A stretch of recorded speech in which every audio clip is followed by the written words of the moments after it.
تازه نوې او په زړه پورې خبر افغان لوبډلې تر اوسه د کرکټ په ډګر کې څومره ریکارډونه پریښي دا هر سره په دغه ویډیو کې وګورئ ګرانو او زړه ته رانږدې مینوالو یو ځل بیا مو په سلامونو هرکلی کوم د یادونې وړ ده چې افغان لوبډلې په شلوریزو لوبو کې پرمختګ کړی دی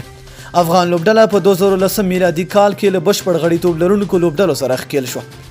2010 کال نړیوال شلوریز جام کې په ویسټ انډیز کې ګډون وکړ لومړی لوبه یې هند ته وبایلله او دوهمه لوبه یې سویلي افریقا ته بایللې وه له دې وروسته یې په نورو لوبلړیو کې ګډون وکړ اسیا جام کوالیفای جام یې ولوباوه اسیا جام کې ګډون وکړ او بالاخره 2014 میلادي کال نړیوال شلوریز جام کې ګډون وکړ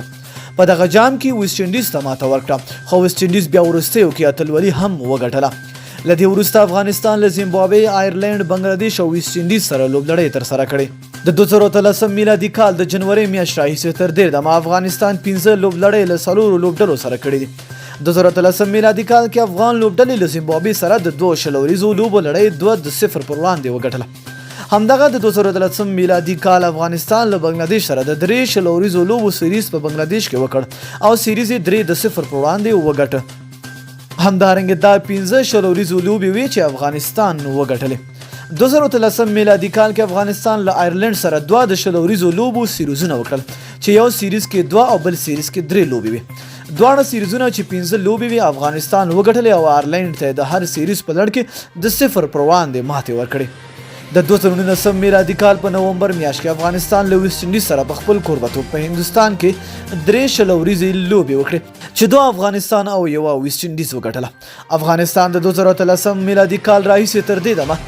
12 شلوریزې لوبې ګټلې او یو یې بایللې ده که درې اړخیز سیریز ورسره حساب کړو چې له زیمبابوې او بنګلادیش سره په بنګلادیش کې ترسره شو افغان پکې 2 لوبې وګټلې او 2 یې وبایللې وروستۍ لوبه د باران له امله بنګلادیش سره بې پایلې شوه خو د درې اړخیز سیریز کپ افغانستان ته ورکړل شو د افغانستان یو ورځنیو لوبو ریکارډ 9 لوبې نړیوال جام 3 تازه ویسټ انډیز ته وبایللې چې ټولې 12 رسمي لوبې کیږي افغان لوبډلې د 2019 میلادي کال مې میاشت راهیسې 12 رسمي او یو تمریناتي لوبې بایللې خو 2 تمریناتي لوبو کې یو له پاکستان وګټله او یو یې انګلستان ته وبایلله نو ډیره زیاته مینه او مننه چې ویډیو مر سره تر پایه ولیدله که ویډیو مو خوښه شوې وي در سره لایک کړئ او د خپلو دوستانو سره یې حتما شیر کړئ تر بیا او بل ویډیو د الله په امان